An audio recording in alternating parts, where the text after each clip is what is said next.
Julien et moi-même, mais également aussi de notre association Âme de Pirates, souhaitons vivement remercier d'une part le département de l'île de la Réunion et bien entendu l'Iconothèque de l'océan Indien, plus particulièrement David Gagnard et Nabel avec lesquels nous collaborons depuis plus de 3 ans. Donc on souhaitait vraiment mettre ça vraiment en phase liminaire pour ces échanges que nous créons à l'heure actuelle avec l'ensemble d'entre vous et nos partenaires. Alors, au niveau de l'association, qui sommes-nous ? Alors, tout d'abord, nous sommes les deux membres de l'association Âme de Pirates, qui est une association française loi de 1901, que je co-préside avec Emmanuel Mézineau. Julien, comme on a pu l'entendre, est l'auteur de nombreux livres rédigés principalement en anglais sur l'histoire dans l'océan Indien, plus particulièrement les Seychelles. Son dernier livre, entre autres, a permis de détailler l'histoire de la création des lois, notamment aux Seychelles.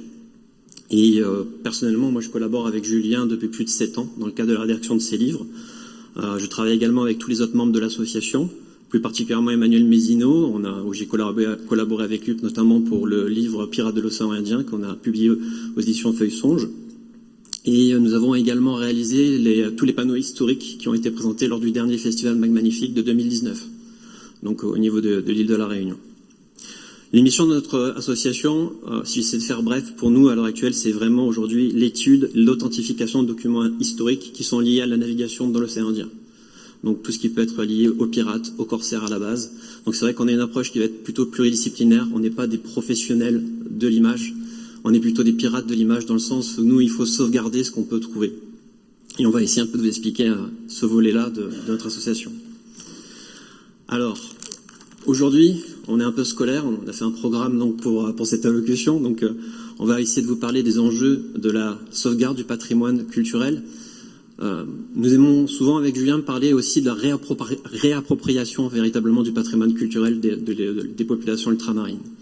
Quand aujourd'hui on voit que des pans d'histoire entiers dorment dans des archives en Angleterre, aux États-Unis, en France, je dirais dans d'autres îles, donc qui sont liées par exemple à des journaux de bord ou alors des cartes marines, c'est des choses que nous souhaiterions rapatrier véritablement au profit des populations ultramarines et de leurs descendants qui ne sont pas forcément aujourd'hui dans l'océan Indien. On vous en parlera tout à l'heure.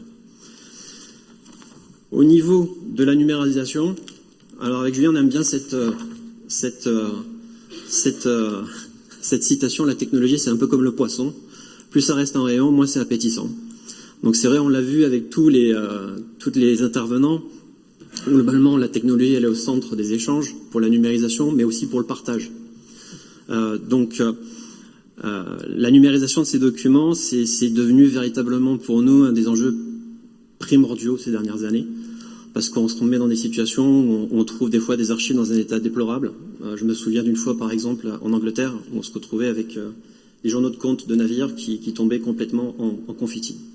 Donc on arrive souvent aussi sur des collections personnelles où en fait on a des images, on a des documents anciens qui aujourd'hui sont conservés avec du scotch dans des porte-documents de piètre qualité. Et il y a des situations dans lesquelles on n'a pas d'autre choix que de sauvegarder ce qui est sauvegardable et avec des fois des téléphones portables, parce qu'on n'a pas pensé aujourd'hui à apporter, je dirais, un matériel de reprographie. Je cède donc la parole à Julien, qui va vous parler un petit peu de la problématique et des exemples qu'on a eus de patrimoine. Mais avant de parler des enjeux technologiques et de partage, lorsque nous parlons des documents et ressources culturelles, de quoi parlons-nous? Quelles en sont ces formes? Voici quelques exemples des découvertes ou redécouvertes que nous avons pu effectuer avec Fabien. Alors, nous avons des documents, nous avions des images, des cartes, des photographies. Cela peut concerner des documents dans les domaines publics, des fonds privés, dans des archives nationales, sur les bases de données publiques, dans différents pays. De lors, nous pouvons constater que les sources, tout comme le support, sont plurielles. Voici un premier exemple emblématique, à mon sens, de la forme du patrimoine culturel. Le journal de bord, ici, celui de l'Apollon. Voici un journal de bord que nous avions pu digitaliser avec Fabien aux Archives nationales anglaises. Alors, qu'y a-t-il d'iconographique ou culturel dans un journal de bord, allez-vous me dire? Alors, il n'est pas si rare de trouver des dessins, des passages, ou d'amis permettant détailler les parcours des navigateurs de l'époque, ou bien des calculs de navigation effectués par les pilotes sur un journal de bord, ou encore les noms des passagers embarqués ou débarqués selon le port. Toutes ces informations peuvent nous communiquer des détails déterminants pour des sujets connexes comme la géographie et la généalogie. Ici, par exemple, pour Jean-François Odo, célèbre corsaire français, on sait qu'il fut un deuxième croisière sur le corsaire Luni et fut capturé en 1800 et incarcéré à Calcutta, puis libéré en 1802. D'après Auguste Toussaint, un prolifique historien mauricien, Jean-François Odo avait quitté l'île Maurice le 20 août 1798 sur l'Apollon pour une deuxième campagne. Raymond, son premier enfant, né le 20 juin 1799 aux Seychelles. Heureusement, avant de chanter la chanson Scandale dans la famille, notre ami Henri Morel, basé sur des documents authentiques aux archives départementales de La Réunion, a prouvé qu'Odo l'était aux Seychelles à cette époque. Une descendance intéressante pour La Réunion. Dans sa jeune enfance, il travaillait au carénage de son père dans la construction et réparation de bateaux. Après son départ des Seychelles, il construit un sentier naval à l'île Maurice. Ensuite, à La Réunion, il fit un carénage au Cap La Roussaille à Saint-Paul, qu'il nomma Patent Slip, très probablement le premier nom de lieu en anglais à La Réunion. Toutes ces pans d'histoire, des photographies d'époque sont sous différentes formes, sont une forme de notre patrimoine qu'il convient de conserver, mais aussi de partager. Un autre exemple, celui de la mode photographiée au cours des années 60 à 70. Un photographe dans mon pays n'a pas su encore garder le nom à prise en photo toutes les coupes de cheveux typiques de l'époque. Alors, oui, ces photos peuvent paraître désuètes, mais en l'état, pas du tout. Ici, nous retrouvons des profils typiques des Seychelles qui nous font penser à une diversité des origines et des métissages certains. Mais si ces photos, nous trouvons aussi le style vestimentaire, faisant des collections conservées au Musée national des Seychelles, fait écho à une récente exposition au Musée des Arts décoratifs à Paris, de cheveux et de poils. Cette exposition montre bien comment des peintures anciennes renseignent sur les techniques, sur l'histoire des objets, sur les signes distinctifs de l'époque, tout un vaste univers à découvrir. Et il en de même à l'échelle de mon pays avec cette collection des coupes.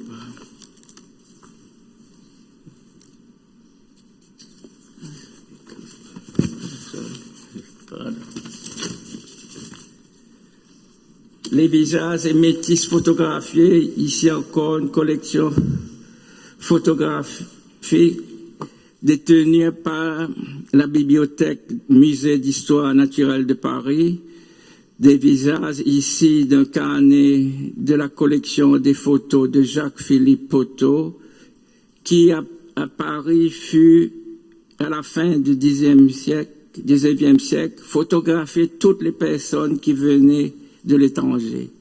Ici, un musicien ambulant qui racontait en chansons des histoires ou bien des faits réels autour des villages qu'il traversait, où les Rayonnaises ou Rayonnais se rassemblent en discutant du galabé. Là encore, ces photos nous donnent des indices sur les instruments, sur les formes vestimentaires, comme comment ne pas parler non plus de ce monsieur malgache au service de son maître, et qui donne ici une idée de la douleur et de la souffrance endurée. Celle-ci prend toute son ampleur avec les mots. Entre un mulâtre de la Réunion et un malgache, nous avons ici clairement des idées du supplice. Ici, nous avons des exemples des cartes marines s'intéressant à l'océan Indien. Fabien et moi-même travaillons d'ailleurs sur un recueil des plus anciennes cartes au travers de leurs origines arabes, chinoises, européennes, etc. Ce sont des véritables photographies d'époque qui nous donnent aussi quelquefois une idée des navigateurs au large de nos îles, comme les bouts arabes sur des cartes de l'Oppo romaine, avec ici l'Atlas Miller 1519. Ou bien quelquefois les manuels d'instruction maritime, comme les premières œuvres d'instruction, les premières œuvres de Jacques Devaux, pilote de la marine 1583. Ce recueil nous donne des précieuses indications, directes ou indirectes, sur la manière utilisée et comment fonctionnent des anciens instruments de navigation. Alors, après tous ces exemples, il faut ensuite parler de la technologie. La technologie Hamon a utilisé pour numériser ces ressources. Et là encore, nous avons des nouveaux outils, appareils photoréflexes, smartphones, lasers, etc. Vient alors la technologie aval, le moyen pour rendre disponibles ces ressources, et dans ce domaine, le plus utilisé reste Internet. De facto, nous avons face à différents choix et encore plus de complexité. Alors, on a parlé beaucoup des technologies aujourd'hui sur, comme l'a dit Julien, Hamon, à savoir véritablement comment on va sauvegarder, préserver et numériser en fait les documents. Mais pour nous, il ne faut pas oublier le partage. Parce que véritablement, le but en fait de ces numérisations, le but de leur sauvegarde, c'est de le rendre disponible à la population. De la même manière que l'archéologie, clairement, doit aujourd'hui restituer je dirais, les découvertes à l'ensemble de la population, il faut aujourd'hui que ce travail de sauvegarde et de numérisation profite, je dirais, à toutes les populations de l'océan Indien.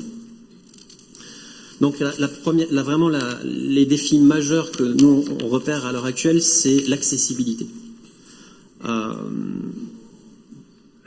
De nombreuses personnes, vous allez le voir, on va vous montrer trois slides. Donc, faut savoir que ces slides sont tirés d'une étude qui est très récente, qui date de 2023, de l'association We Are Social, Meltwater. Donc, ça vous donne une photographie concrète de l'utilisation d'Internet et de l'accessibilité aux moyens de partage. On a vu que tout se partageait de plus en plus par Google, mais la question se fait, est-ce qu'on a les moyens de se connecter? Est-ce qu'on a aussi l'outil pour se connecter? Donc sur ce premier slide, on peut voir que le pourcentage de la population utilisant Internet par rapport à la population totale pour chaque région. Alors dans l'histoire, il est sûr que cette proportion elle a eu que de cesse de progresser, même si quelquefois dans chaque région on a, je dirais, une certaine restriction comme la Chine ou la Russie avec un bridage. Il est notable de voir que l'Afrique et l'Asie du Sud concentrent les taux mondiaux les plus faibles. Nous, on est toujours effectivement rapatriés au niveau de l'Organisation des Nations Unies dans aujourd'hui l'Afrique de l'Est. Sur ce deuxième slide, là on fait face au pourcentage d'utilisateurs d'Internet rapporté à la population totale mondiale d'utilisateurs Internet. L'Asie reste encore aujourd'hui l'épicentre. Néanmoins, on peut voir que certaines zones d'Afrique, aujourd'hui, elles arrivent complètement à rivaliser avec certains pays d'Europe. Le dernier slide, parce qu'on ne va pas vous montrer, je dirais, l'ensemble des 465, puisque c'est une étude qui est vraiment très importante, c'est toute la population non connectée. C'est-à-dire toute la population qui n'a pas l'opportunité de pouvoir avoir accès à ces informations patrimoniales ou même les partager. On est encore dans une situation où l'Asie reste l'épicentre et certaines zones d'Afrique arrivent vraiment aujourd'hui à avoir les mêmes problématiques. Donc, ces trois slides, ils nous montrent en quelque sorte comment le partage de données numérisées, les moyens d'accès ne sont pas forcément disponibles de la même manière selon les zones. Donc même si aujourd'hui on progresse sur, je dirais, les moyens de numériser, la technologie entre autres, il reste que ce souci de l'accès est véritablement important. Cette photographie, elle est très importante parce qu'elle nous donne en fait une actualité qui est très récente, 2023. Donc c'est pas quelque chose qui date aujourd'hui d'une dizaine d'années, c'est vraiment aujourd'hui récent. Et ainsi, même si on doit évoluer sur le domaine des technologies liées à l'illumination, on l'a dit, cet accès il reste majeur. Voilà. Donc maintenant, je te redonne la parole, Julien. Ensuite, notre défi est la préservation du patrimoine culturel. Bien que la numérisation puisse aider à préserver les documents et les ressources culturelles, ce n'est pas une solution infallible. Les fichiers numériques sont sujets de la dégradation et de l'obsolescence. Et les rythmes rapides de changement de technologie signifient que la technologie utilisée pour stocker et accéder à ces fichiers peut devenir obsolète dans un laps de temps relativement court. Cela peut compliquer la garantie de la disponibilité des ressources culturelles numérisées pour les générations futures. En conséquence, la notion d'éveil technologique dans ce domaine est absolument primordiale. Un défi connexe est la question de l'authenticité. Les documents et ressources culturelles sont souvent appréciés non seulement par les contenus, mais aussi pour leur propriété physique et le contexte dans lequel ils ont été créés. La numérisation de ces documents peut les dépouiller d'une partie de ce contexte, entraînant potentiellement une perte d'authenticité. De plus, la numérisation pour faciliter la création des contrefaçons ou la manipulation d'images numériques, ce qui soulève des questions sur l'authenticité des ressources culturelles numérisées. Et ainsi, nous souhaitons mettre en avant les thèmes numérisation de bonne foi. Ces opérations doivent donc s'attendre sans jeu d'intérêt. Et en effet, comment ferons-nous demain pour authentifier une peinture originale de Salvador Dali ou bien une photo de Nikola Tesla? Alors enfin, il y a le défi des droits d'auteur et de la propriété intellectuelle. Je pense qu'on va avoir des sujets qui vont pouvoir être explorés au cours des tables rondes. Mais la numérisation de ces ressources, elle peut donc faciliter la distribution et le partage. Mais elle rend forcément plus difficile le contrôle de cette utilisation. Les lois sur les droits d'auteur et les protections de la propriété intellectuelle varient d'un pays à l'autre. Et la numérisation peut quelquefois compliquer l'application de ces lois et de ces protections. Ça peut conduire à des situations où les ressources culturelles, en quelque sorte, sont utilisées d'une manière que leurs créateurs ou leurs propriétaires n'avaient pas l'intention ou n'approuvaient pas. Et ainsi, il n'y a pas vraiment de solution miracle dans cette situation. On peut avoir des conventions aujourd'hui entre pays conjointes sur le domaine de l'image, ça peut être aujourd'hui un chantier. Nous, au niveau de notre association, ce qu'on essaie toujours de faire lorsqu'on est face à une collection personnelle, c'est d'avoir une contrepartie et de négocier via une convention. Typiquement, si une famille nous rapporte par exemple un cryptogramme qui nous dit d'être Olivier Levasseur, nous allons tracter en quelque sorte une analyse au carbone 14 pour l'identifier. Et donc c'est la manière que nous trouvons pour pouvoir ensuite les utiliser au cours de publications et les mettre à disposition au cours de prochains livres, notamment en 2024. En pré-conclusion de cette présentation, avec Julien, on souhaiterait un petit peu modifier cette citation d'Andrew Heller. Donc en gros de dire que la culture c'est un peu comme la technologie, c'est comme le poisson. C'est-à-dire que plus ça reste en rayon, moins c'est appétissant, moins c'est intéressant. Donc en fin de compte, on a beaucoup de projets au niveau de l'association qui s'organisent vraiment autour du partage des informations qu'on collecte. Un des projets que nous menons conjointement avec Henri Morel en métropole, c'est le repérage des mouvements maritimes. Donc aujourd'hui, vraiment, on va dire à partir du XVe siècle jusqu'au XVIIe siècle.